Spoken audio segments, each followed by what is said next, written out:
Yo, what's up, guys? My name's Mighty Tyrone. I recently went to the King's Cup in LA and I got top 8, and it was a great experience. And I got a lot of questions while I was there saying, how did someone who was unknown make it to top 8 in the King's Cup? And I wanted to share my experience with you and tell you how that came to be. So, first of all, I originally didn't plan to make top 8 in the King's Cup. I just wanted to go have fun, see my clan leader, Yarn, and overall it was just a great experience doing that. But when I was in the actual competition and I advanced from heat to heat, I started seeing that I was placing good, and it was just astonishing for me to see how I was placing higher than I thought I would originally. And when I made it to top 8, I was shocked. I didn't know what was going on because I knew the people that were next to me, the top 8 people, and they were all really good players. And I didn't think I compared to their caliber, and I just felt really good being there. And I want to share with you guys why I feel like I made it into the King's Cup, regardless of how skilled the other competitors were. So this was the deck I used. It has the giant, the tank of the deck, of course. It has the bowler, defensive support, gets rid of ground troops easily. It has the musketeer for getting rid of those glass cannons that are in the way, and her range is just outstanding. And then we have arguably one of the best cards in the entire game right now for this meta, the Mega Minion.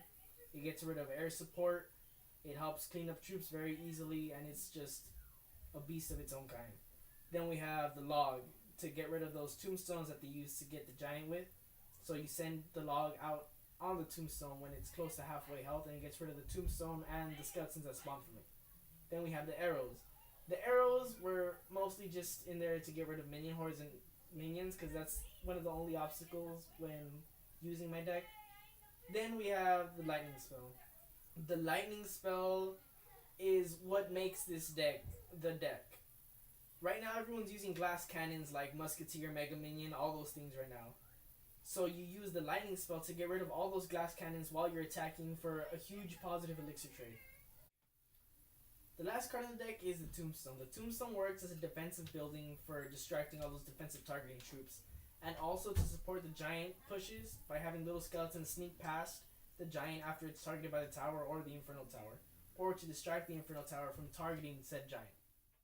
So the way I played throughout the whole King's Cup was extremely defensively. I did not put a card down until I saw my opponent put a card down. I didn't want to start pushing one lane and just have my opponent rush me on the other lane. Then I wouldn't have enough elixir to defend that and continue my attack. So I waited for my opponent to make a move, then I continued my assault. Another thing I did was I used my defensive troops to get rid of their pushes, and then if I could, I would support it with a giant. If not, I would let it die out because they would still have to waste their elixir to get rid of the troops I already used to defend with. The first wave was the easiest wave because I faced off against a lot of level 8s, and they didn't even have maxed out tournament standard cards, and that wasn't fair for them. The second wave, it was a little bit more difficult because only the top half advanced from the last wave. But the third wave was the most difficult. I started off with 3 losses, and I didn't think there was any coming back from that. I thought I wasn't going to make top 8. The rest of that wave, I had to grind, and I luckily made it to first place. And that allowed me to go to the top 8 to face the 8 YouTubers. When I got to top 16, my first match was against Godson. I was super nervous going up there facing against him because I know his videos, I know him as a YouTuber. I was just super nervous. I was sweating, my heart was racing, my head was pounding. Luckily, I was able to pull through. But when I got to top 8, it was a completely different game. They already analyzed my playstyle, they knew what deck I was using, and they took advantage of that. Colt completely dominated me and just knocked me out of the competition. Overall, it was a great experience. I got to meet a lot of cool people. I got to take pictures with the YouTubers. They gave us a lot of little swag bag items, and it was just a great experience. I got to learn a lot watching all those players in the top matches, and I grew a lot as a player. And that inspired me to make this YouTube channel where hopefully you guys will grow along with me. So leave a like down below, subscribe, share this video to as many people as you can. I hope to see you guys again soon. Until next time.